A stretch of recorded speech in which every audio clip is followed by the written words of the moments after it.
Olá, meus alunos.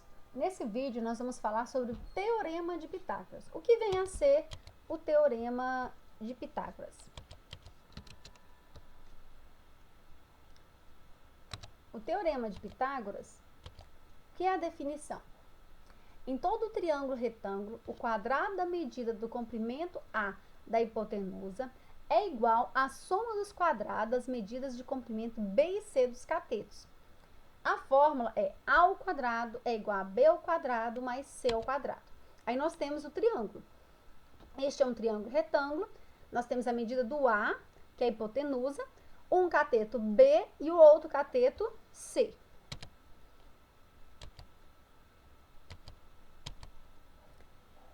Vamos recordar o que é um triângulo retângulo. Triângulo retângulo é todo triângulo que possui um ângulo reto, ou seja, que mede 90 graus, que é representado com o quadradinho com a bolinha dentro. E a hipotenusa é o lado do triângulo que fica em frente a esse ângulo de 90 graus. E os outros dois lados do triângulo são chamados de cateto. Agora vamos fazer um exemplo utilizando o Teorema de Pitágoras para calcular a medida x desconhecida nesse triângulo abaixo. Então, você tem um triângulo que tem a medida x e tem os outros dois lados que medem 3 e 4.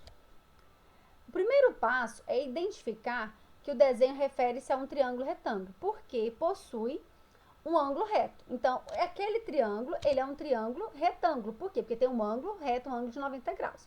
Então, podemos utilizar o Teorema de Pitágoras. Então, se ele é um triângulo retângulo, você pode utilizar. Aí, no caso, você tem que... Quem é a hipotenusa nesse triângulo? O x. Por quê? Porque ele está em frente ao ângulo de 90 graus. E quem é o cateto? Você tem um cateto que mede 3 centímetros e o outro cateto que mede 4 centímetros. O próximo passo, então, será aplicar a fórmula do Teorema de Pitágoras. A ao quadrado é igual a B ao quadrado mais C ao quadrado, pelo qual A é a hipotenusa, B é um cateto e C é o outro cateto. Aí nós vamos usar as fórmulas. A ao quadrado é igual a B ao quadrado mais C ao quadrado. O A é o x, então no lugar do A eu vou utilizar x. O B, 3 e o C, 4. Então nós só substituímos o A por x, o B por 3 e o C por 4. O próximo passo, calcular as potências. 3 ao quadrado, 3 vezes 3, 9. 4 ao quadrado, 16. Por quê? 4 vezes 4, 16. Agora nós vamos efetuar a soma. 9 mais 16, 25. Qual número que elevado ao quadrado é igual a 25? A resposta é x igual a 5. E, por fim, a medida de x é igual a 5 centímetros. Finalizamos, então, esse exemplo